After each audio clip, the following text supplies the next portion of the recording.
Welcome back to another episode of Ben and Bergs, where we talk about crypto, business, sport, life, and take the piss out of each other. Bergs, welcome back to another episode.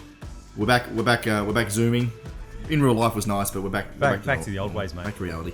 We've got a cracker episode today. We are talking about all the debacle with FTX of the last week. We're going to give our thoughts, break it down. If you haven't heard much about it, we're going to break down what went on, where are we now, where to in the future. Talking about, we had a question from one of our listeners around like how to actually get into crypto safely. So we're going to give our top tips on the best ways to buy and store your crypto. Then we're looking at our strategy day last week. So we had basically a big strategy day. Everyone flew in for the collective shift team, and it was a huge week. Apparently we've all gotten sick afterwards, but we're going to break down what we did, a new strategy for collective shift, and just some lessons learned for business strategy. And then finish with a little bit of personal growth stuff. So just some areas around working out, fitness, outsourcing, and a few other bits and pieces.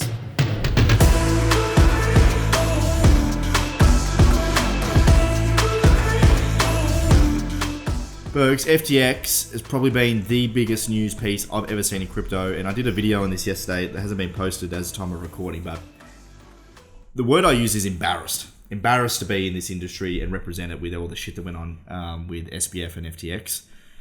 I might give our listeners a bit of context. So FTX, the second or third largest crypto exchange globally, filed for bankruptcy this week.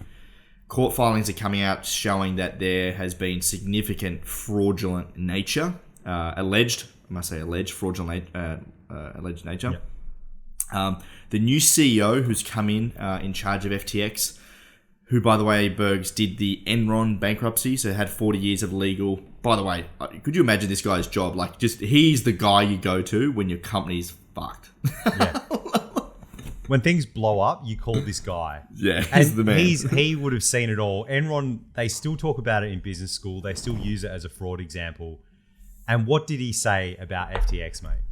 He said, "Never in his career have I seen such a complete failure of corporate controls and such a complete absence of trustworthy financial information."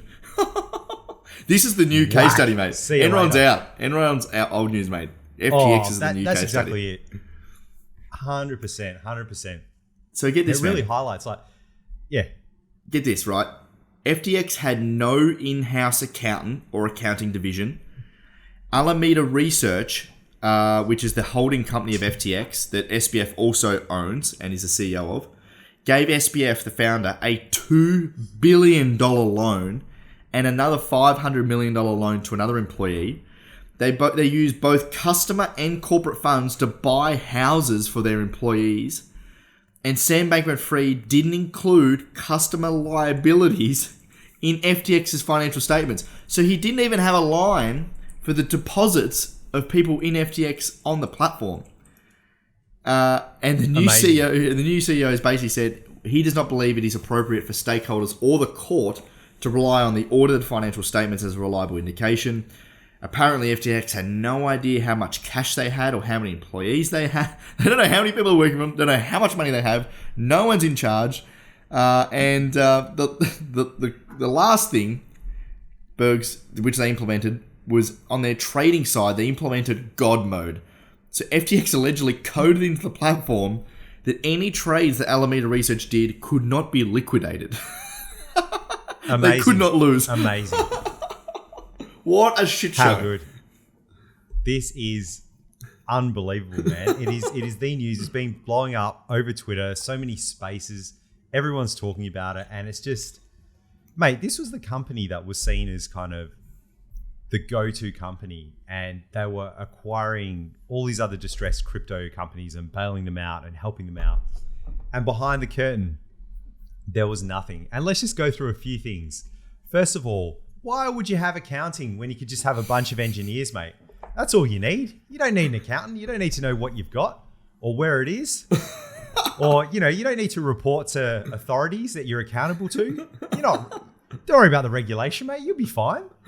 And then don't worry about your liabilities. What are they? Just cash in, mate. Cash in. That's all that matters. And, why don't we just commingle all of our funds, all the company funds and all the active deposits that we're taking. Let's just put them all together, mate. They're all just one big bucket. It's all good. We've got cash, mate. We'll be fine, mate. We'll be fine. And oh my God, it is just so crypto. It is unbelievable. Like you would only see that in this space. It is absolutely ridiculous. And the more stuff that's coming out where, old mate's on the run, he's in the Bahamas, now he's somewhere else and they've withdrawn more funds. Even just simple things like giving yourself a loan, not recording it. And mate, the number one thing, this was the biggest red flag I've ever heard of. They used Microsoft Teams. Mate, it's over. It's over. Any startup uses Microsoft Teams. This is why, I reckon CZ from Binance went in and the first day he saw they were using Microsoft Teams and he's like, due diligence is done. I'm out. I'm not acquiring this company. Get fucked. If you're using Teams out there, it's over for you. Unless you're like a giant company. Then I'll accept it because you got a Microsoft Enterprise Agreement. But if you're a startup and you're using Teams, see you later. Just stop now. Sam dropped CZ a line on Twitter and then drops him a calendar invite with the Teams link and then CZ sells his 500 million in FTT tokens. Oh, how good. But how masterful is CZ, man? Like FTX are a competitor of theirs, of Binance. They're both exchanges. And he held quite a bit on their exchange. And he signaled to the market that, hey, we're holding a lot of this token. We're going to offload it. I don't believe in it or whatever he said. But we're going to do it over a series of months. So he's protecting himself. He's kind of saying, I'm not going to move the market. I'm not forcing their hands. I'm not that guy. But it highlighted and put a spotlight on exactly what was happening. Because CZ said, like, he can look at their stuff and kind of be like, oh, well, I run an exchange. I can kind of do the numbers on this. It doesn't really look right. But then, it's a different business, so I'm not too sure. Put a big spotlight on them and it just all came crashing down just from that one tweet. And then he came in, he's like, well, I'm going to acquire these guys for cents on the dollar. He went in, looked at it and goes, within 1 day of due diligence, this is a clusterfuck. I'm getting the fuck out of here. This is just ridiculous. I don't know what's what. There's more liabilities than they have current assets. They're just absolutely screwed. Yeah. It was just unbelievable. The sad thing for me is like FTX went out of their way to go to the Bahamas to avoid any little regulation they had already. And Brian Armstrong came on Coinbase. No, Brian Armstrong, the CEO of Coinbase, went on All In podcast the other day and spoke about the regulation they have because they're a listed company. Like they're on the stock market. They have a lot more auditing done. But, I think that the crazy thing here is, FTX were audited, but the fact that they were actually, allegedly just doing complete fraud, doing things behind auditors' back. Like even an audit may have not have picked up all of this, So I think, so for where I'm in the total crypto market, the contagion risk for me is the scary thing. So Bitcoin has hit 2-year lows. We're sitting at around, it hit a 2-year low around $16,000 US. The total crypto market has dropped $850 billion since the start of 2021. So crypto is down significantly. And I think the contagion risk here, as I mentioned, is the thing that I'm sort of most worried about. So Multicoin Capital, one of the biggest crypto funds, had 10% of their assets under management under FTX. The Ikigai, I think I mentioned that, fund is gone completely belly up. And probably the biggest news off the back of the FTX blow up is that BlockFi has paused withdrawals and looks like bankruptcy may be on the cards for for BlockFi as well. Now, what this means across the board is that you're basically seeing domino effects. And this is what happened when Three Arrows Capital blew up early this year, and Celsius. You have this domino effect because people have their capital invested in other areas. And one of the biggest lender to institutional players in the space is Genesis, and they're the big ones. They've also halted withdrawals. Genesis has over $2.8 billion in active loans, and is a huge potential victim of FTX collapse with the big implications. So Genesis was one of the biggest lenders to Three Arrows Capital. They lost $1.2 billion already to Three Arrows Capital. And wow. Genesis is a big provider to the Gemini and Circle Earn programs, and both Gemini and Circle have also suspended Earn programs. So the flow-on effect from here in a worst-case scenario, Genesis is like this big fund that, as I mentioned, back to the institutional players, OTC lending desks, etc. They're one of their biggest clients, or biggest potential blow-ups here in the worst-case scenario is actually Grayscale.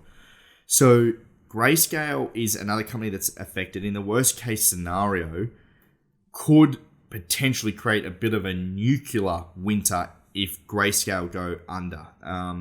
That is the ultimate worst-case scenario, but yeah, if Genesis goes under, it could be a knock-on effect down the line. So could we see other exchanges go down? Huge. We've seen Crypto.com also come into question. I think their CEO did a pretty good job earlier this week, being a little bit transparent about where their assets are at. This new sort of proof of reserves thing has come out off the back of it. But yeah, Bergs, it's contagion risk is huge. Bitcoin's currently sitting at time of recording about 16,500 US, but we could see more sell-offs to come. Mate, no one's got their Bitcoin to sell anymore. It's all on FTX. You're right with supply chains as well. You have to think of this in a systems way. So, how many businesses held their crypto on FTX that they can't get access to now? How do they pay their employees? How do they pay their suppliers? Other companies that relied on their suppliers that were reliant on FTX for either liquidity or held their funds there. What now happens to their business model? This is what's going to come out over the next weeks and months. If they can pivot quickly and their supply chain's resilient, they will survive. If they can't, they will fold or they'll be in a lot of trouble. And just to touch on that point where you're saying a lot of people are coming out and a lot of exchanges are coming out and saying we've got proof of assets, we've been audited. I've seen a lot of people, they don't understand the difference between an unqualified and a qualified audit. And someone will put out, like CoinSpot, put out a beautiful piece with an unqualified audit. So an unqualified opinion is that the financial statements are free from material misstatements. It's fair and true, and they'll sign off on it. So unqualified is the one that you want. Un doesn't mean bad, it means good. The qualified one is the auditor means it's an inability to give an unqualified opinion. So that's the one you don't want. If it's a qualified audit, get the fuck out of there. If it's unqualified, it means that someone's gone through, they've looked at the financial statements and they've done all that stuff. And also look at the depth of the audit, because if they're just auditing financial statements, that's one thing, right? You can fudge those.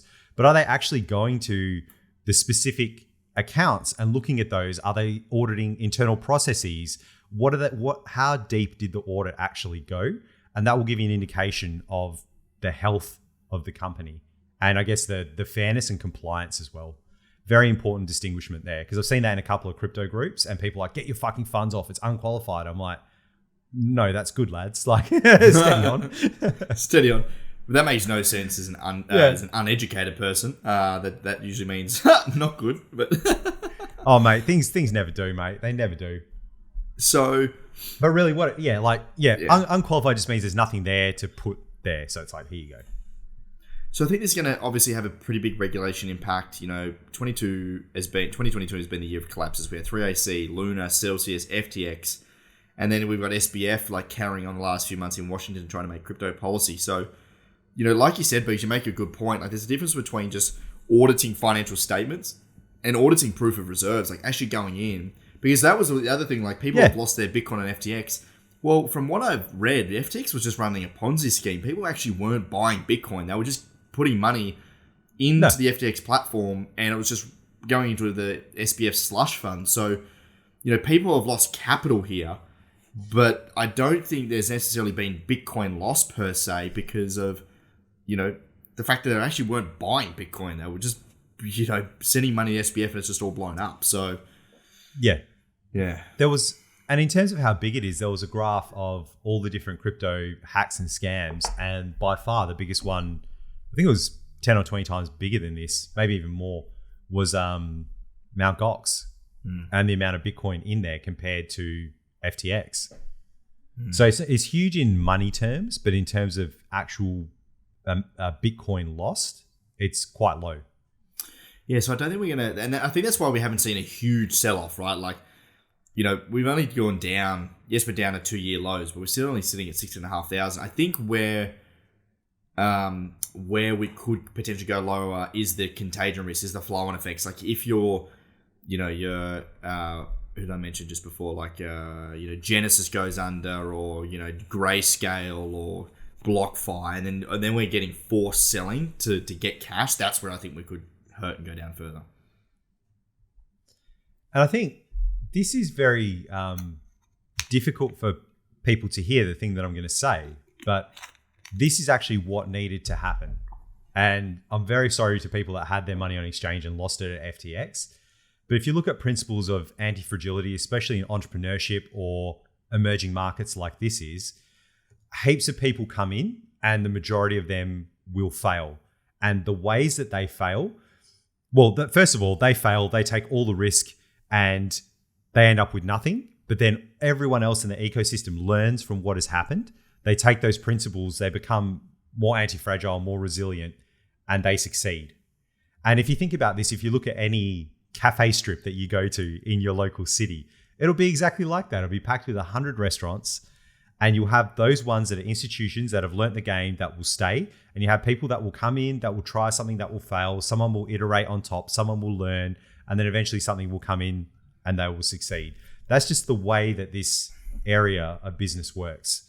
So it's something that we need to see, and it's good. There's a huge focus on this now. There probably will be regulation. I think crypto exchanges should be regulated. They're active deposit taking institutes. They're holding people's money. They should be held accountable they are. They're banks. They should be held accountable like banks. And I think if you're in an area that has regulation that, like, let's say Australia, America, wherever, and you're domiciled there, you should obey those laws. You should have insurance, all these kind of things if you're that institute. I also believe that you should be able to be domiciled in the Bahamas, but make that clear and transparent and what you're actually signing up for. So you can get, perhaps fancier features, a bit looser laws, but at least people know the differentiation between those two. And then you could go fully decentralized as well, where it's just run on code and it's a website somewhere. You should have the option, but it should be made very clear to customers which one you are and how they are protected or not protected, what risks they are taking themselves. Yeah. The other big takeaway for me the last few days is been what this is going to force people to remember why we're in crypto to begin with, which is to be your own bank. In Bitcoin, the reason we all got into this space anyway, or for me anyway, Bergs, was like Bitcoin, the truest form of money and freedom when you don't have to have someone else controlling your money. You've got that on your ledger.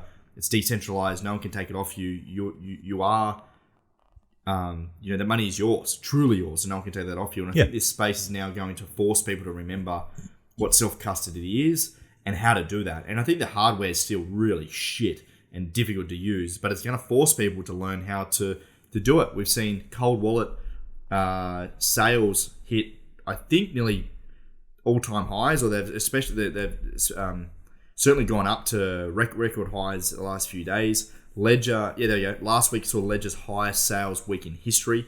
Sunday was our single highest day of sales ever. So this is really going to push that idea of decentralization and self-custody, and not your keys, not your coins. Nacho keys, nacho coins. It's honestly, people forget, like Satoshi's rolling in his grave, mate, being like, I fucking invented this shit, so there's no intermediaries, and you dickheads have left all your money on like an intermediary and you've lost it. What do you think was going to happen? And I understand that self-custody is very hard, and you do need to be able to trust some institutions and use their functions. But long term, it's not really a thing that you want to do, because if you let someone hold your money, they will steal it. And if someone is holding your money, make sure that shit's insured and you've got a lot of recourse against them. Yeah.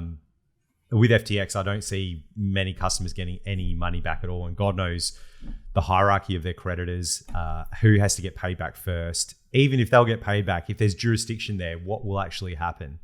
Yeah. Yeah, it's important to know. It's so crazy to think about. Unless the exchange is self-custody and you own that address, which there's not many of, most exchanges in Australia are actually brokers. So if you look into CoinSpot or SwiftX, they are they're brokerages. They are just buying on your behalf. Their business model is to take your money, buy it on your behalf, and they take a fee. And then you store, yes, it's your account, but it's actually their account. So you need to get your own ledger. And Bergs, we're going to go into now, step by step, what our recommended, I guess, step-by-step plan is to buy crypto and store it yourself with all the BS. Yeah, let's get into it. So with everything that's happening, as I was saying before, we don't know which exchanges are exposed, which will shut down, which will, pause withdrawals. We don't know. So at the moment, I wouldn't recommend putting your funds on an exchange long term. And really, to custody your own crypto, the way to do it is pretty much on a hardware wallet. So we'll go through that now, but anyone listening, if you head to collectiveshift.io/top tutorials, that's top-tutorials, there's a whole bunch of video tutorials to follow along. And the ones we want to look at are how to set up a hardware wallet and how to buy your first crypto. So first things first, buy a hardware wallet like a Ledger, a Trezor, and go and set that up. If you can't get that, you can do a paper wallet. So which software wallets would you recommend for Bitcoin? For desktop or mobile? Do we mean? Do both, yeah. So right now, I use the Jaxx wallet, JAXX. You can get that on mobile and you can get that on desktop. I only use that as an intermediary between exchanges and my cold storage because I'm traveling a lot. So I tend to just move my crypto onto my Jaxx wallet when I need to. That's the best I've found so far. There's others, but yeah, in terms of a desktop wallet, yeah. Yeah, there's like Electrum, Samurai, and a few other ones. Just grab one. And really, you set up your software. If you can't get a hardware wallet, it's going to take too long and you want to get your money off an exchange. Set this up and it'll give you 12 to 24 seed words. Write those down on a piece of paper. Make sure no one sees it. Put it in that wallet. You're now self-custodied. You can then restore that seed onto a Ledger or a Trezor or any hardware wallet. It's really, really easy to do. So do that first. And if you set up your hardware wallet, okay, great. How do I buy Bitcoin now? Or how do I buy, Ethereum? If you're doing Ethereum, use MetaMask or your hardware wallet. So you can do it in a number of ways. Probably the easiest way is over the counter. So these are brokerage services where you basically, it's white glove service. You call them up and you're like, lad, I want to buy, let's say $5,000 worth of Bitcoin. They're like, great. It's at this rate. It's at whatever. Send us your little address. They send you a little contract. You sign it. You send them your address and they send the money across within 10 minutes. And that is probably the easiest way to do it. One I know off the top of my head that I have used myself is Caleb and Brown that I can recommend. Another way to do it is to go to Get Paid in Bitcoin. And there's tons of these services around all over the globe. You go to this guy, it's Get Paid in Bitcoin. He calls your HR and let's say you want to put in $100 a week into Bitcoin. They set it up with your HR and every week $100 will go to your address and it just constantly goes through. So you only ever got like $100 at risk. That is the easiest way to dollar cost average. And I've just set that up, Berg. So you I'm do back that, in the don't market. you, Yeah, as of Monday. So it's really easy. You, literally in the platform, you click a button to email to your HR. You type in their email address. It sends them all the details and all the instructions. They just send, as Berg said, a portion of it to a bank account, and then it goes directly. The important thing here is that it's not like an account on Get Paid in Bitcoin.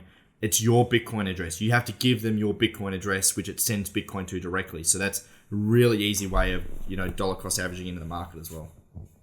Absolutely. It's set and forget. It's a way to do it. And let's go another way. So you've either set up your software wallet or you've set up your hardware wallet. And now you need to buy some funds. You need to get it in there and you don't want to do over the counter or Get Paid in Bitcoin.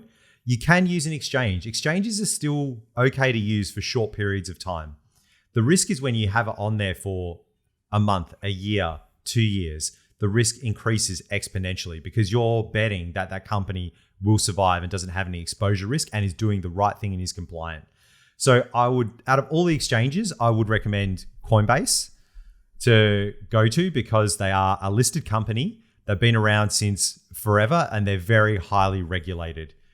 So head over to Coinbase, open an account, buy your Bitcoin, and this will happen almost instantly. You can use your credit card, you can do bank transfer, whatever you would like to do, and it'll go into your Coinbase account.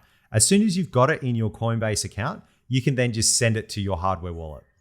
And when you're sending it to your hardware wallet, this is a very scary thing because you're just pasting in this big address and there's no give backsies, mate. So what I highly recommend people do is, let's say you've got $1,000 you would like to send. Just send $10 to that address. So you go into Coinbase, you go to send, you'll paste in your Bitcoin address from your Ledger, Trezor, or software wallet, and you click send. You wait your 10 minutes, go to your address or check on the blockchain. I think it's like blockchain.info for Bitcoin. Just look up Bitcoin Explorer. I think Google does it now. You can paste in your address and it'll tell you if the funds have hit your address. As soon as they hit your address, that's $10. Great. You know that's the address. It's now saved in your contacts. You can send the other $990 and you can send that across. You are now self-custodying your funds. No one is going to steal that from you. This is very, very important because people think FTX has affected Bitcoin and it has affected the crypto ecosystem.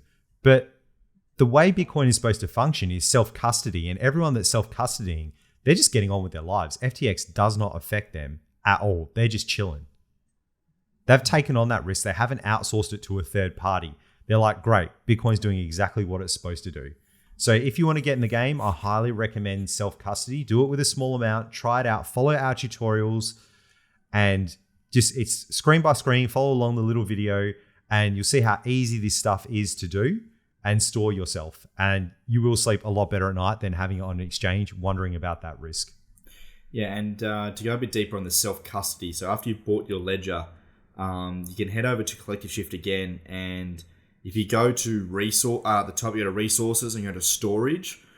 We have the ultimate guide to storing your cryptocurrency, and in there's some tips and tricks on just like how to set that up.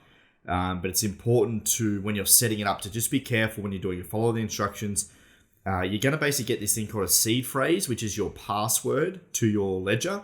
It's important that you write that down somewhere safe. You don't get it wrong. Maybe even test it once you write it out. It's going to be a 12 to 24 word phrase that you want to test out. Ensure that you get that right and store it somewhere. That's your password. You don't want to give that to anyone. That's different to the address Bergs was talking about. The address is like your email address. That's fine. That's the way you transfer funds. But your seed phrase or your private key, that is your password to your account. You never want to give that out to anyone. And you never want to put it anywhere electronic ever. You put it on a piece of paper. You hide it away from cameras. Because like literally, if Ben gave me his 24-word seed phrase, I would just download a piece of software, type them in, and open his account. Yeah. And this is why we recommend hardware wallets, because everything is done on the hardware wallet. You could put that hardware wallet, you could connect it to the most malware-infected computer, and you would still be fine because the entry is done on the screen. Mm-hmm. And think about this, if you're typing on your computer, you're typing in that seed phrase, those 24 words, you could have a keylogger.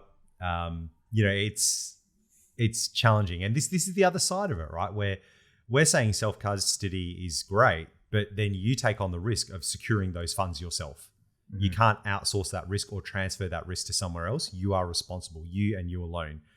And there's other things to this as well. Like, okay, great, I've self-custodied my own funds, but now you have to decide, where do I store that seed phrase? Do I break it up? Do I put half in one bank safe deposit box, one in another one?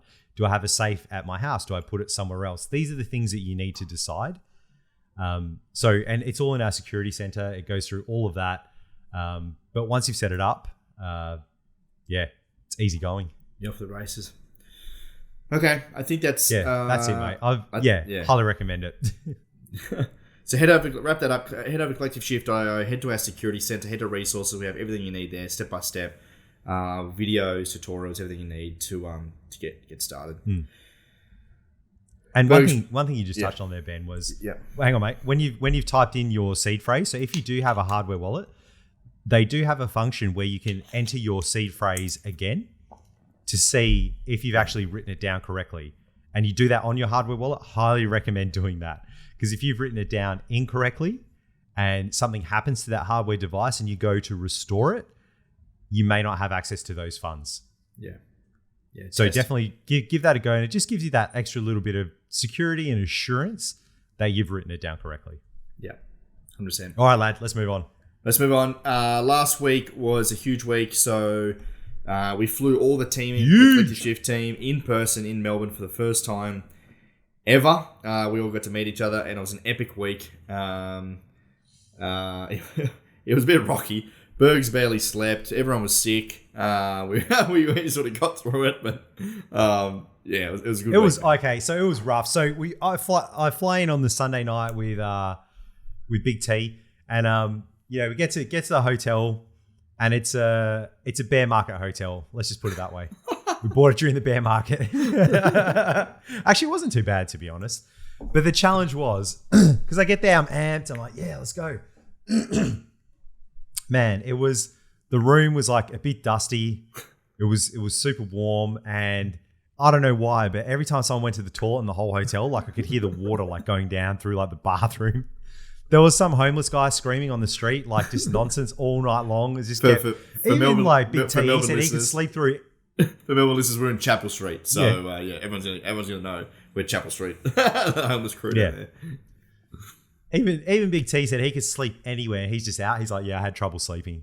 So we get to it. First day, we're hitting like hardcore like strategy. We've got a facilitator in, doing the startup thing, just going in, punching through our strategy. You know, what is our vision, our goals, our objectives. We even punched through finances, you know, customers, absolutely everything about the business.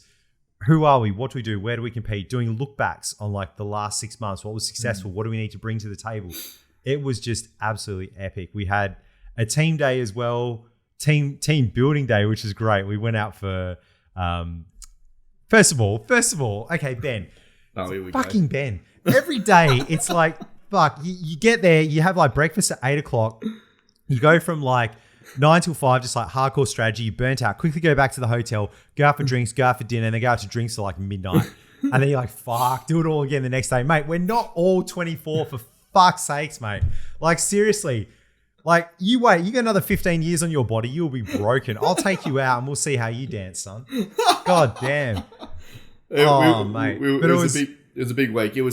I think it was just so exciting to see everyone in the same place. And, you know, we wanted to make the most of it. So we're working long days, very deep thinking strategy. Like everyone was cooked, and then we'd go out for dinner and, you know, have some drinks. And it was Aman's first time in Melbourne, so we're trying to give him a good time as well. And it was good. It was good. It was awesome to see him. And then on the Thursday, we're like, we'll have the morning off. I'm like, great, finally a morning. You know, I can rest. I can do my thing. Oh, no. Oh, mate, over here. Oh, we're doing a photo shoot, mate.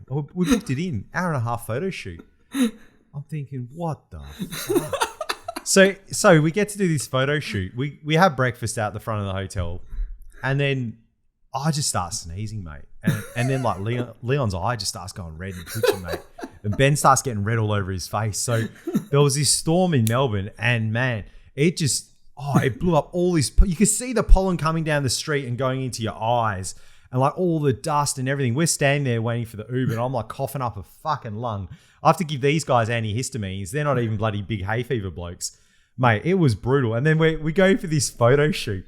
So the night before, a couple of the lads, they just got on it, and they were fucked. So they rocked. We found one of them out the back, lying down, like out the back of the bloody photo studio, just on the grass going, oh. It was so funny.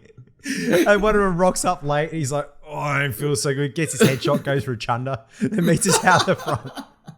My God. And we're getting all these photos. We're walking, we're going up and down. Matt and I are like sitting on the stairs. We're doing another one, and like the pollen is just going into our eyes and just flying through because you can't wear sunnies. Like, oh, it's so punishing. Anyway, after that, we got it all sorted. We went for VR, which was Far Cry, which was heaps and heaps of fun. Yeah. That was an awesome time. Went bowling, mate, after that, because they fucked up the VR. Like, it was just a mishmash. Like, that person should not have been a facilitator of VR. Yeah, oh, yeah. So anyway, we go do some bowling. I haven't slept for a couple of nights, just having a casual bowl. Finished the first game. Ben's like, fuck yeah, I fucking won. You're all dogs. I'm the best. Like his big fucking whatever he is. And I'm like, mate, we weren't even competing. What are you talking about? He goes, all right, let's have another game. I'm like, oh, it's on, lad. It's on, lad. So I get into it, mate. I get into it. And what was the end result there, Ben? What happened, mate? Doesn't matter, mate, because my first score was still higher than your winning score, mate. So I had the highest score, and I was warming up the first round, apparently, to you. So you can mate, carry what you like, mate. All I hear is a bunch of weasel words and loser talk. All I remember is winning. I got a photo of that. What do you have, mate? You got nothing. You got nothing, mate. The guy, you out with your tail between your legs. So listeners, I absolutely fucking clean up on the first game. Had like 180, like huge. I didn't take photos. I was humble in my win. Then this you were not fucking humble, okay, mate. I wasn't humble. I was carrying on. You carry like a fucking pork chop, mate. I'm half dead just like, because I'm so tired. I wasn't taking photos like, though. Yeah, fucking did it, yeah. You're just running your own race, mate. Everyone's just trying to have a good time. Everyone's hungover drinking. I'm just going gun-ho trying to beat everyone. And then Berg steps up. He's like, oh, yeah, I'm going to try and beat you, mate. And then I fall to pieces. I had a shocking second game. Oh, my God. But for like key actionable takeaway, the number one thing I learned about all of this is like you can't replicate in-life experiences on Zoom. As a remote company, as people all across the world, you cannot replicate getting in person, talking about business, talking strategy, brainstorming, coming together, breaking bread. We came together as a team. We lined up 2023 and just unbelievable. And to have a facilitator as well, helping you guide through that so you don't have to think about facilitating the strategy and implementing it. Just having someone there running it, like what T did, was unbelievable. So that was my number one recommendation. It is so important. It's so important as well. And even just that piece we did on founder alignment, how we just all stopped and we're like, hang on, what do we want out of this? And just have like a real honest chat about where we're at in our lives and why we're doing this and what we want to achieve was one of the most valuable things we've done. Yeah. Yeah. And it was just seriously epic. I agree. And transparency and just alignment. Yeah. Oh, mate. And it was such a big week. Like literally, here you go. I'm going to share a photo. This is us at the end of the week, mate. Like absolutely cooked. Look at that. So that is on Friday. That's on Fridays after we did the pod with Juddy. Yeah. And I was cooked going into that, the biggest bags under my eyes. We went to Oshie Gallery. We went to St Kilda. So you are such a dickhead. So we went to St Kilda, right? And we had to go to this NFT fest thing to check out the venue. And Ben's like, oh, let's go to the pub on the corner. You know, I used to go here all the time. Great. So we go to the pub, walk in, stinks like smoke. I'm like, oh my God, what's going on here? But the food was cracking. It was great. So we finish up and we walk 5 meters down the street and he's like, oh, this is the place where we used to have those epic chicken sandwiches at. And I'm like, what the fuck? I fly all the way to Melbourne, right? And you've been dogging me about these chicken sandwiches the whole time. You're like, they're best, they're 10 out of 10. We're literally right there and you're so cooked that you didn't even remember they were there, mate. And we ended up missing out. I remember just like at lunch, we were like falling asleep. Like I was proper cooked. Then we walked past a chicken sandwich shop and I'm like, oh, there's the best chicken sandwiches in the world. I forgot about it. It was so bad. It was so bad. And then everyone there's like, oh, Ben, how you going? Like every shop knew him like he was some kind of celebrity, mate. It was crazy. The coffee lady remembered you. It was crazy. It was a sight to behold, mate. You're king of St Kilda for a while there. Oh my God. All right. So let's tell a couple of stories, mate. Escape room. All right. Oh, no, we'll do the escape room in a second. So this is probably my favorite story. So this is on the Tuesday night. So we'd done the first two days were the heaviest ones with the executives going through absolutely everything, burn your brain out kind of stuff, but really, really valuable. So we all go out to dinner. Can't even remember. Where did we even go to dinner? The Italian place. Italian, yeah. Which is really good. It was amazing. Yeah. So we get on the wines. Well, we had a few drinks beforehand, get on the wines, go have some more drinks. We go through the casino. There's 5 of us, you know, a bit of a gamble here and there, pounding drinks. Everyone was lit. I was trying to keep it reasonable because I actually wanted to sleep that night. Ben ends up winning like $1,600 on roulette, right? Like he's just throwing all this money down. All his cash comes out. He's just like, fuck yeah. And I'm like, look, it's almost midnight. I got to go back. We got to start early tomorrow. Let's just go. So we end up going back. We go out the front and we try to get an Uber. And in Melbourne, I don't know what it is, but Uber's just like cancel, finding your Uber, cancel, finding your Uber. It was just crazy. It was like a 20-minute wait. There's all these cabs lined up. So we go up to the cabs and the first one's like, no, I can't take you because there's 5 of us. Second one's like, oh, where are you going or how many people? How many people these you got? Guys. He's like, no wonder Uber's he's got this over. big van. He's like, what? Yeah, why does it matter? Why is it? And Amar, like, he walks around the other side of the Uber, of the cab to the driver's side, and he's just like, why does it matter? He's like, why does it matter how many people? This is why Uber wins. It was just so funny, man. He's just like berating this driver. Eventually, we go to the next cab, and he's like, yeah, come on. He's got like a 7-seater. We jump in. We agree to the price. It's fair. We get in. We go. Get in, bail out. Turns out the next morning we find out Ben loses his wallet. He's left it in the bloody cab, all his cards, all his passes, and $1,600 that he won from the casino. Never to be heard from again. And He has a Costanza wallet from Seinfeld where it's like you can barely close it. It's like a granddad wallet with like 10 million cards in there. This guy that works in tech and crypto hasn't even put his cards on his phone. It was just, it's a disaster. Absolute disaster, mate. But then you did the most gangster thing where you're like, fuck it, just keep moving. What can I do? And I was like, holy shit. Like that was just so eye-opening for me. Usually I'll like beat myself up and be like, oh, I fucking lost this shit. You're like, no, man, I just don't want to feel shit. Like, what can I do about it? Let's just keep going. We had a conversation about this. We were like, because you know when you lose something or like you beat yourself up, you just feel shit. And I consciously hate feeling that way. So I just made a call. I'm like, I'm not going to feel shit. Like, it is what it is. Fuck it. Like, let's move on. Like, life goes on. It'll be fine. And we had a conversation about this because I think like we can get in these traps of like just feeling shit for days and just like constantly kicking yourself. And not to say I'm perfect because I always like, when I do something like that, you feel shit and like whatever. But I think sometimes you just got to just go, fuck it. Like, whatever. Yeah. Let's move on. Yeah. Yeah. You're just like, oh, it's fucked. Can't control it. Everything's fucked. Just keep moving.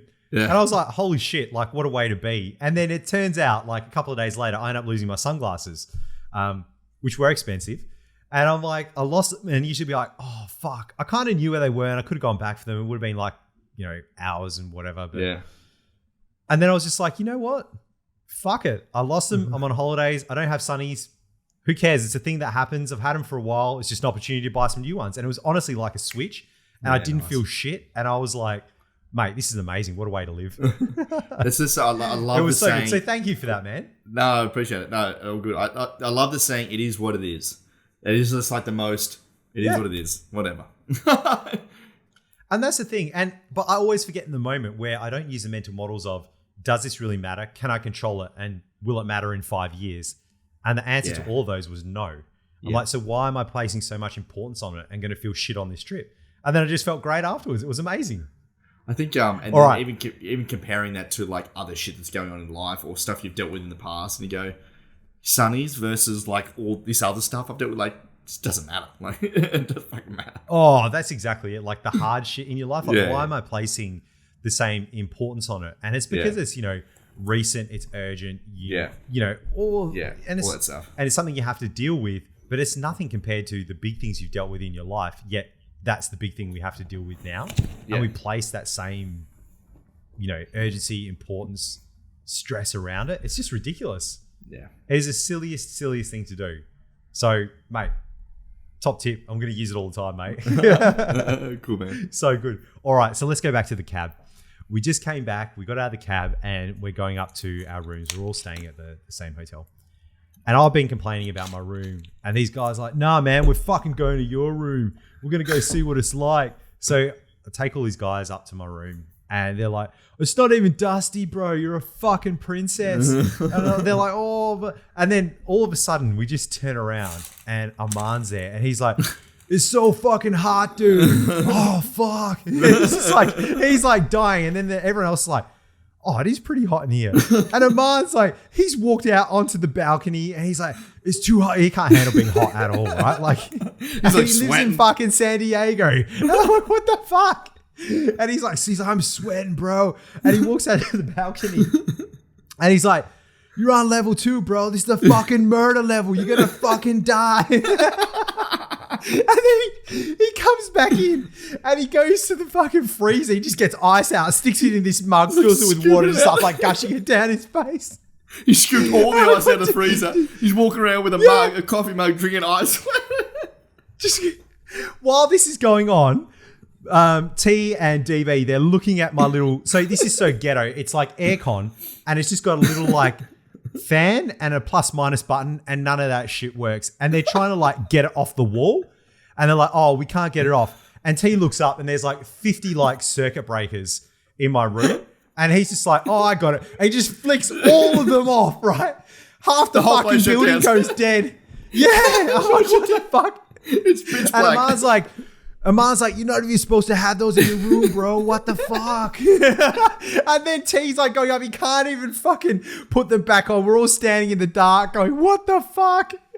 Right? So I'm like, oh my God, I got to get these drunk fucks out of my room. And they're like, nah, bro, we're going to help you. And they're like, oh, you need a screwdriver to like undo the panel of the air conditioning. And they're like, oh, do you have a screwdriver? I'm like, yeah. And they're like, what the fuck? Who travels with a screwdriver?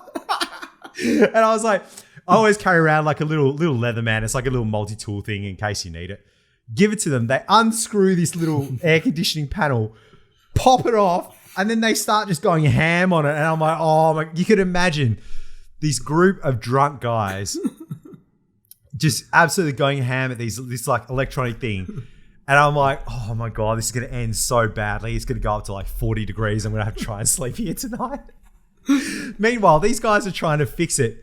Ben's just stumbling around. He knocks over my ironing board and my iron. That's just smashed on the floor. These guys, the whole time, this has gone on for about at least 10 minutes at this point, are screaming at the top of their lungs. It's midnight. They're waking up the entire hotel. They are so loud. And then they eventually get the panel, put it back on the wall. And it's not working because the little slider has separated from the thing it connects to at the back to actually change the fan speed. So DB's like, he pulls out the knife on the Leatherman and he starts like stabbing the fucking aircon thing and trying to flick it off. And then he's just wheeling this knife around. I'm like, bro, put that on the table. You're going to cut yourself, mate. And then I was like, quickly take it away from him. They managed to kind of like half sort it out. And in the end, they're like, fuck this. And everyone just left. Aman bloody steals my cup. And he's just like walking down. And he's like, whatever, bro. Fuck you. And then he just leaves it and goes to his room. And I'm left in this room going, what the fuck? That's a tornado. It never ended up. It didn't get cooler than 23 degrees. It felt a lot hotter than that. I didn't sleep again. And the next day I was fucked. I was like, Ben, I can't do today. I don't feel safe on my feet. Like I couldn't even walk in my hotel. I was that cooked. It was just so ridiculous. So you guys said fucking hell. It was like crypto bros trying to fix trying to be handyman. Like it's just Oh, I was impressed. Like, okay, I'd respect you from like handyman because and myself as well. But you've done a lot of iPhone repairs. Yeah. DB get amongst it. I was impressed with T that he knew what he was doing. Yeah. Aman's just like, what the fuck is this? I'll never do that. Isn't there an app for this, bro? Is there someone who can call for this? He's got the softest fucking hands. It's hilarious. Whereas we're all like Bunnings bros DIY, get into it, son. So good, so good. Oh man. So that was definitely one of the highlights. And then we did an escape room and this was just amazing. So we went down to this place. It was an epic bar. It was downstairs. And we go to this escape room and it's a Wizard of Oz themed one. And you could imagine there was like, I don't know, 7 of us, something like that.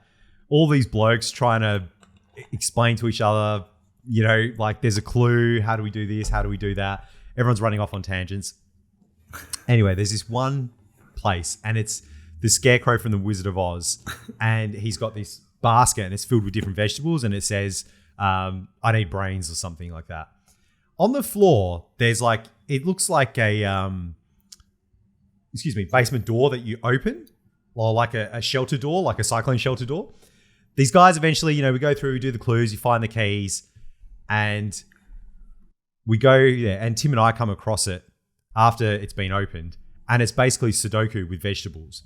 So we put all the vegetables in, Tim and I do it. And then all of a sudden, Aman and Ben go, oh, hey guys, there were these little labels in the garden. I think we need them.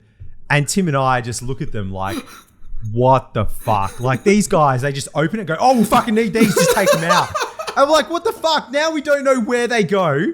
It was literally going to be the clues because it was like, it was next to an onion, but there was nothing there at the time. But you fill it out, you get the onion, and it's like the second letter of this, and the letters give you a code to open a fucking door. And these guys are just like, oh, we'll fucking need that. And this was just the perfect metaphor for our fucking business. Where all the time, you guys just bail in, you're like, yeah, let's just fucking do it, yeah, whatever. And Tim and I just look at you like, don't touch the fucking crime scene. And we're just screaming at you, just like autistic screaming, like, don't fucking do it. You're like, no, we need these later, bro. We're going to fucking take them. I'm like, but they were in the spot now. We don't know where the spot is. And what are we going to do? It was just too It was a funny scene. We open it up. Well, Aman and I like, yes, like get the key in, open up, and literally without a second of thought, just launched it and grabbed everything. And then we're like reading it, and then like we looked at each other like, we shouldn't have done that, should we? And Man's like, no, I think we just broke. I think we just lost it.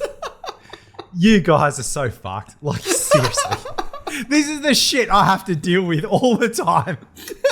Like, you guys are on one end of the spectrum going, like, la-di-da, who fucking cares? Should be right, mate. And I'm on the other end going, yeah, we need a little bit more detail here, guys. Like, what's going on? And you're like, oh, fuck, no, we fucked that up ages ago.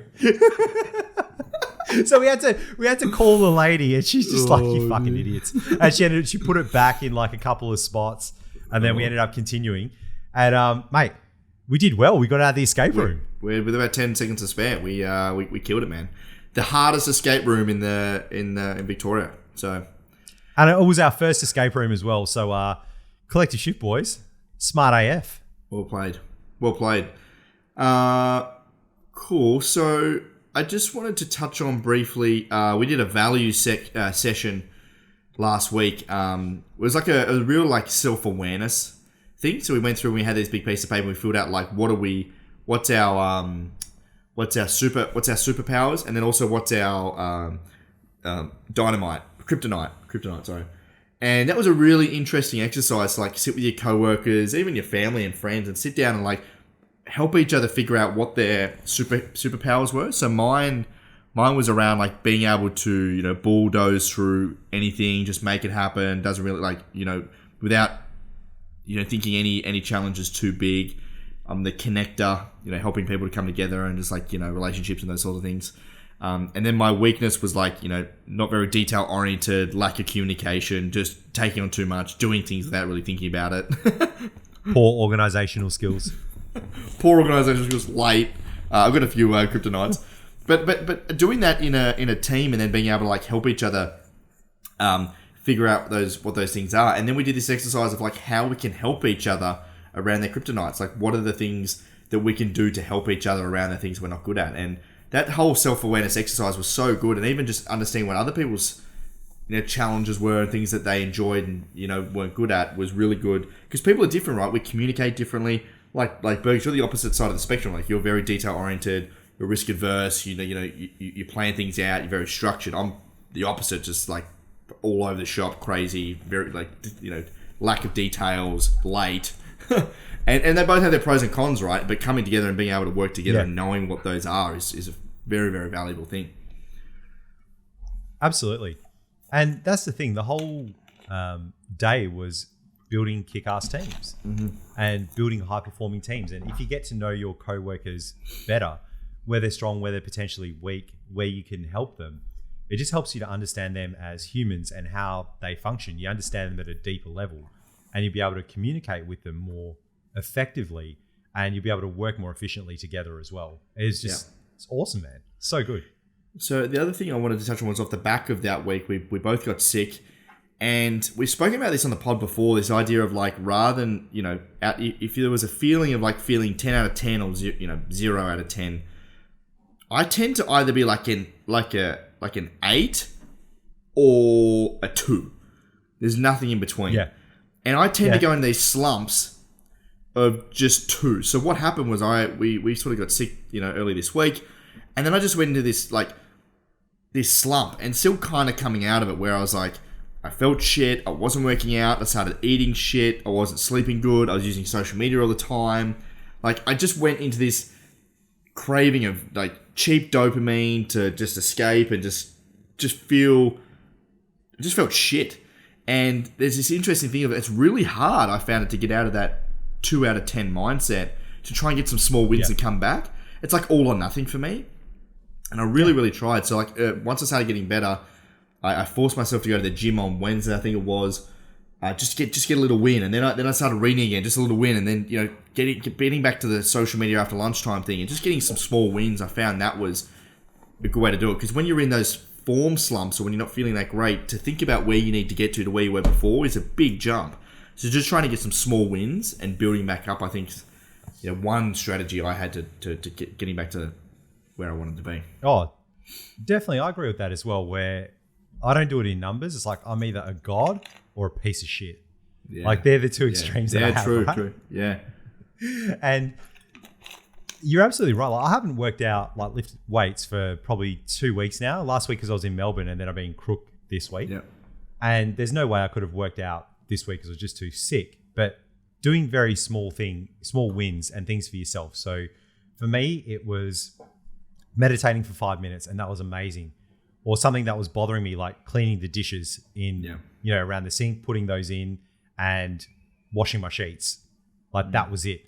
And just doing those small little things instead of sitting on my phone, going on Twitter, razzing people about FTX, whatever it may be. That's not a healthy cycle. It's more building yourself back to where you were. And it's the hardest thing to do when you're feeling unwell and you've kind of got those negative mental models running in your head because of the physical state you're in from being unwell. Yeah. You avoid the hard thing. So you do the easy thing, which is cheap dopamine, phone, food. You feel like you can't do...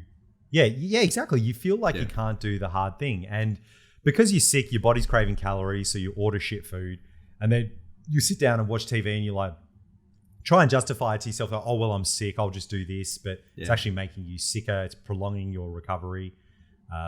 It's not a good way to be, but it's, so challenging to try and get out of that mind frame when you're feeling crook. Yeah. Small wins, team. Small wins. Brutal, man. Righto, what food have you got for us, Bergs? Oh, accountability. Oh, yeah. All right. So why don't you kick us off, Ben? What was your accountability? Just refresh our minds and maybe let us know how you went. So I tried to do, I think it was meditate, journal, and read every day. Miserably failed. Absolutely fucking nowhere near it. Tried for 2 days, did it for 2 days, and then just became all too hard. And T made a interesting point the other day about this idea of our accountability, where I feel as though I had, especially that one, I was trying to select things that sounded good in my head. I wanted to be that person, but that's not who I am. The reality is I'm constantly changing Airbnbs. I'm traveling all the time. I'm moving. I'm doing new things. I'm constantly in new environments. I can't do that all day, every day. My days aren't structured like that. It's just impossible. And some days I just don't feel like it. I don't want to read. So I don't want to do that. My values, when I realized my values the other day, one of my biggest values is freedom.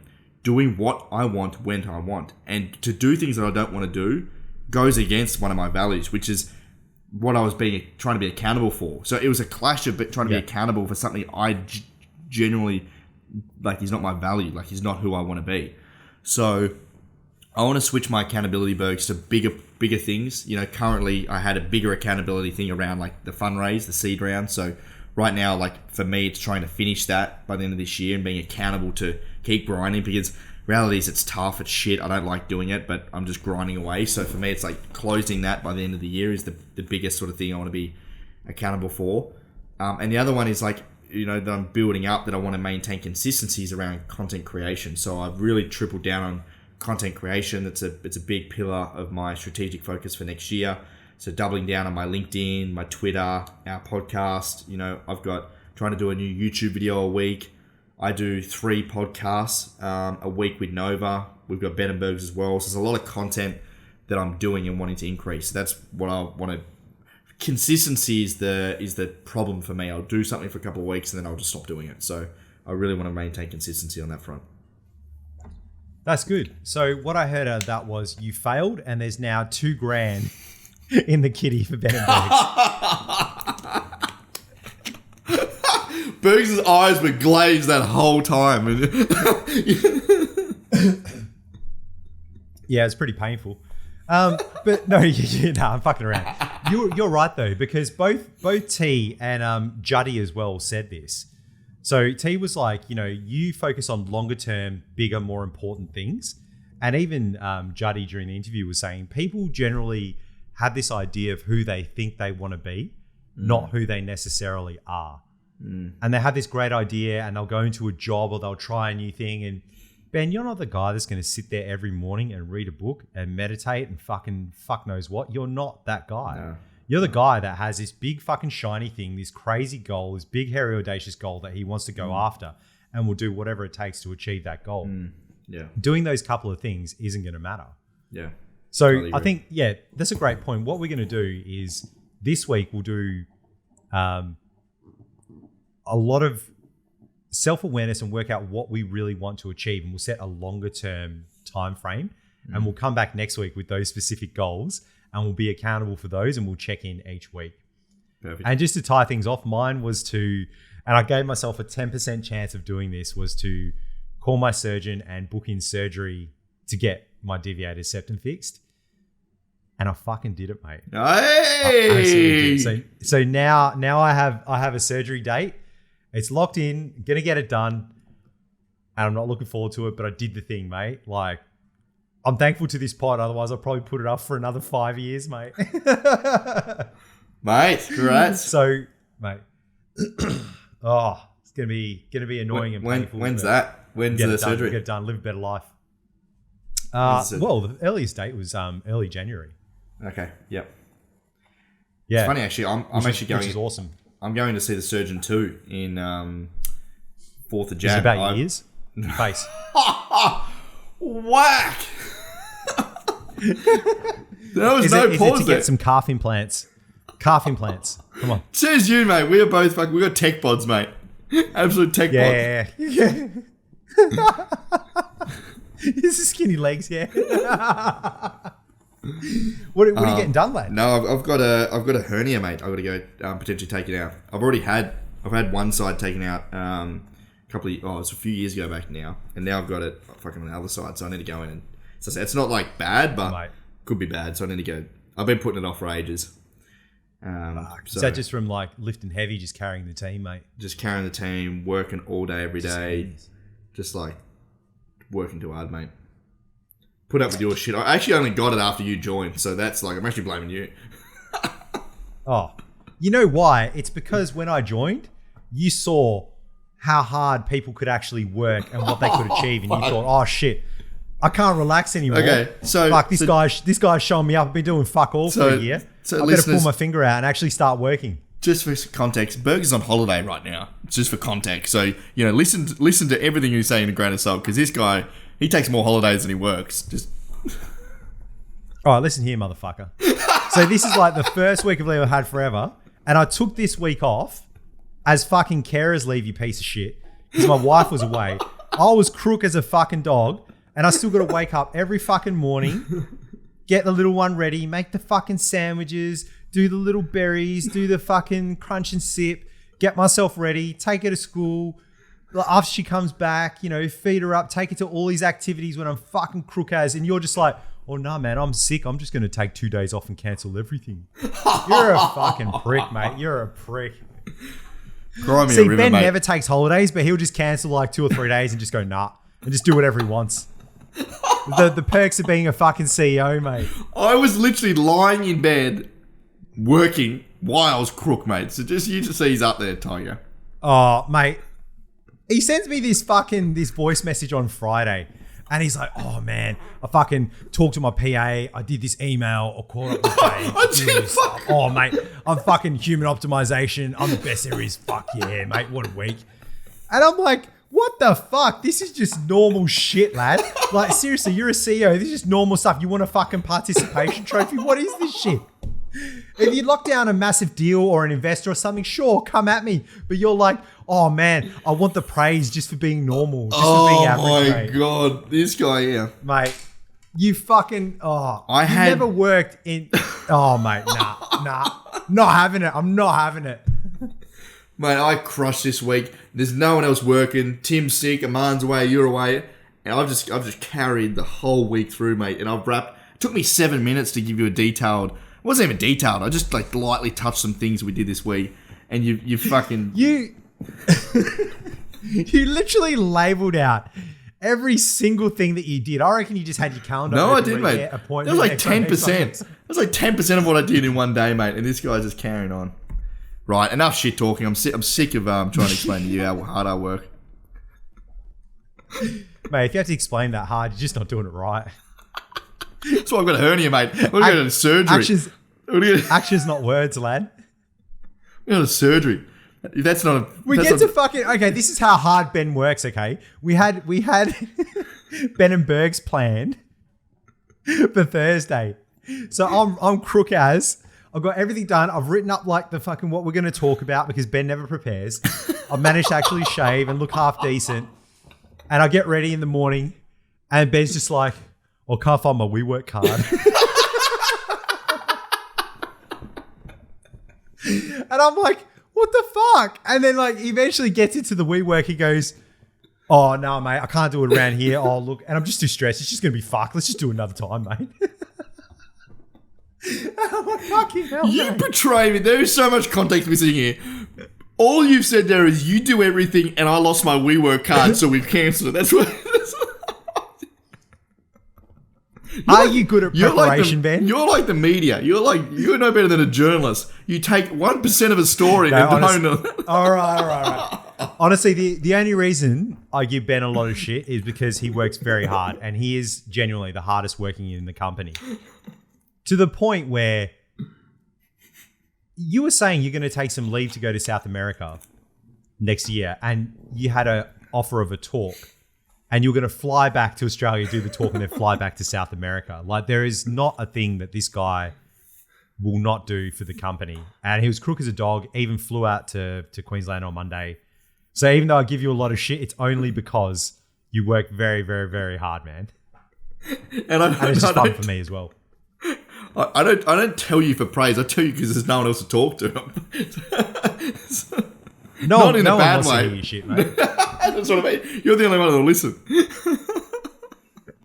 No, I do enjoy our Friday calls, man. I enjoy them a lot. And it's good to debrief. Because we're very bad at talking about what we've done and celebrating the wins as well. So it's just good to go over what we've done. And even when we did the look back in the strategy day, even Aman going through what he did in the last year is just phenomenal. All the stuff we've forgotten about because we're so future focused with our company that we forget everything we've done along the way. Yeah. Yeah, it's good. It's good to have that person to debrief with. Okay. Meme or meal? Let's go meal. I'll load it up and you can go first, mate. This looks absolutely cracking. So this is got a bit of context to it, Bergs. I posted this on Twitter the other day. This was me taking myself out on a date. So, Bergs, you probably haven't done this in a while because you're happily married, but as a single dude, single gal, I like to take myself out on a date every now and again. I don't think people do this enough. You know, this was a Monday night. I was cooked. I was pretty tired. I was like, you know what? Stuff this. Take yourself out on a nice meal on your own, and you don't have to deal with anyone's bullshit. You can just sit there. You can eat in your own pace, drink what you want, have a look around, take it all in, and just be, you know, present with yourself. And like, you know, I was just watching YouTube videos and carrying on and looking around, having a chat to the waitress and whatever. It's good fun. And I think people should do this more because I think people, and I'm trying to be better in this, like people that are single, you know, being comfortable and happy on your own. You don't need someone else to come in and make you whole. Like the goal should be to be whole on your own, and a partner should elevate you, not make you. And I think that's what I've learned over the past few months, and that's the place I want to get to, is where, you know, and I'm pretty close, but it's like, hey, like things are sweet. Like I don't need anyone to make my life whole. Like I'm fucking sweet, you know. And it was less about the meal and more about what this represented. That was really beautiful when I saw that, and it's actually quite advanced for your age, mate. And I only worked this out later in my 30s after I'd actually done it but not realized what I was doing.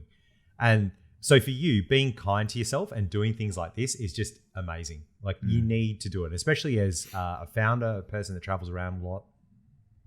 Perfect thing to do. And also not always looking for a partner, but getting to know yourself, who you are, what you like. And then when you do get into a relationship, there'll be better relationships because you'll be selecting a better partner. You'll know yourself a lot better. You have higher chances of success and compatibility, all of that. Just spend the time. You don't always need someone there to be whole. That's just amazing. And you're right, what you said about elevating. Like you can be completely fine by yourself and work on yourself and know who you are. And then having a partner just is the cream on top. Like having someone else to share that with, that is directionally going the same way as you, that perhaps complements the things that you don't have, is absolutely beautiful, man. 100%. What do you got, man? Hang on, what would you rate the meal, mate?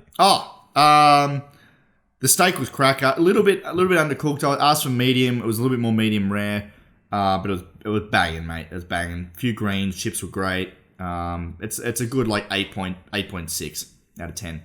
Mate, love it. Absolutely love it. All right. So this was the meal I had on Qantas coming over. So every time I go on Qantas, I get stitched up. It's like either disgusting curry or a spaghetti bolognese that looks like an oil slick that the United States would invade. So this was what I got served, okay? That is horrendous. The rice, great. The kailan, great. That fucking monstrosity on the left was supposed to be and T was on the plane as well. So he's a veggie. He ticked veggie on the thing, and they're like, "Oh, we don't have any vegetarian meals." And he's like, "But I ticked it." He's like, "Well, do you want the pork?" And he's like, "It's not fucking vegetarian." Tick the veggie, offered pork. Amazing. Fuck. So this was like a pork curry. So I'm like, first of all, it looks very greasy. I'm like, I'll give it a little bite. And mate, someone was fucking heavy-handed with like the pepper. Like you take a bite, like it was. So I ate the rice and I ate the greens, and then I was done, son. I just couldn't do it anymore. And the guy next to me took one bite. He's like, "Fuck this," and just put it to the side. It was disgusting. So when we landed, T and I were hungry. And we went for some food. And mate, across from our hotel, we had the sickest Greek place. And my God. So this is a bowl that you kind of put together. There's a beautiful Greek salad underneath. You can see the tomato there with oregano, feta, had big chunky cucumber, whole Kalamata olives in there, wedge of lemon, had red onion, delicious. And then the meat was just, oh my God, just spicy, fatty lamb. It was just incredible, mate. Absolutely incredible. And then there was some like pita on the side, or the Greek version. I don't know exactly what it's called, but amazing bread. Looks like they made it in-house. It just tasted delicious.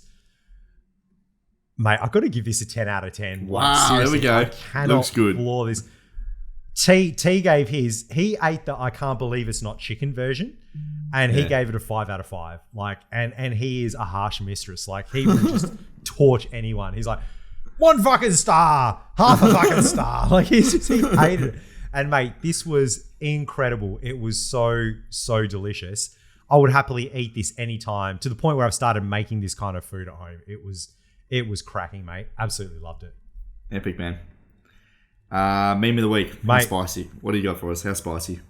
Oh, so there were a lot of FTX memes of the week, and 99% of them I can't put here.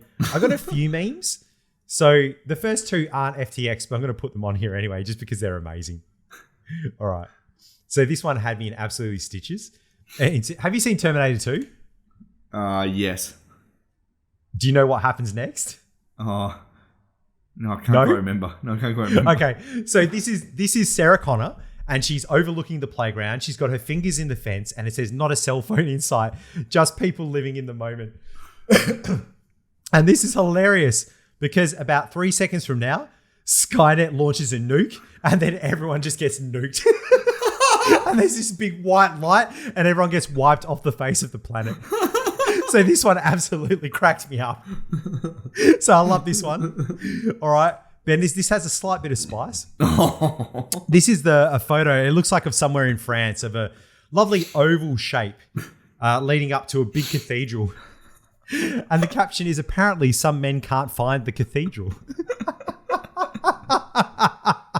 And this is just like, so this is the best, man. This just had me in stitches. This is, what amazing. A crack up. All right. Now, let's get into some FTX, mate. By our old mate, Elon. He's got... So Elon Musk just bought Twitter. He's literally got a photo of SBF from FTX. He's the CEO or owner, whatever he is. The caption, it's Pornhub, and man fucks 5 million people at once. And Elon Musk posted this. Elon Musk posted it on Twitter. Like, how wild. He's really setting the tone for that business, mate. Unbelievable. Absolutely unbelievable. And then we've got... This one cracks you up. This is the office of when Steve Carell's really young and he's got a mullet. And his boss is shaking his hand. It's like, congrats on avoiding FTX. He's shaking his hand, looking distressed. Me with all my money in NFTs. That are down like fucking 90%. Poor bastard. At least he avoided FTX. All right. FTX again. You'll be liquidated and you will be happy. Mate, this guy, the stones on him. What are the odds you reckon he'll end up like? He looks skinny there. What do you reckon he'll end up disappeared or Epstein? No, he's not going to jail, mate. He's fine. He'll be in Dubai or somewhere. Yeah. And this is for you, Ben. I don't need sex. Crypto fucks me every day. How good. This was from Twitter. I recommend following this. It's called Shirts That Go Hard. It's absolutely hilarious. And I think last one here. Good old Ben Simpson. He's looking chuffed as. He's so smug. Look at his eyes. Just smug in the air. And the caption is, that feeling when you self-custody your crypto. Because FTX just can't touch him. Look at that. So smug, mate. So good, mate. Smuggest face on the planet. So good, lads. So good. Wicked episode, Bergs. Please, anyone that has some feedback, we've been getting some Twitter DMs, Twitter posts. It's awesome. Tag us at BenSimpsonAU on Twitter and at BabybackBerg. Leave us a review. We've got on YouTube, Spotify, Apple Podcasts. I think we're everywhere where you should listen to your podcast. Share it with a friend. Check out our episode with Juddy if you haven't last week. That was an epic episode. We sat down with him. How amazing was he? That was awesome. He was insane. Like, I didn't know what to expect going into it because you've been kind of contacting him. You did a talk with him. But yeah, man, that guy is so fucking articulate. The way he lays out his macro thesis, the way he's done so much kind of digging and personal growth and how like self-aware he is as well as to what it is an amazing listen. Go and listen to that just to see how he's transitioned in the person that he is now. Amazing listen. I've listened to it twice already. I'm going to listen to it again, mate. I love it. It's good, man. Go check it out. YouTube and all your podcasting apps. Leave us a review and we'll see you next week. Yeah. Check out everything we just talked about. benandbergs.com, all spelled out. Oh, yeah. Ben, A&D, Bergs. We've got all the links to everything. Collective Shift, our Twitter. Get amongst it. And we're copping a bit of flack on Twitter because we didn't have an episode for a while. So keep it coming. Love it. Keeps us accountable. And we'll catch everyone next week. Yeah. See you, folks.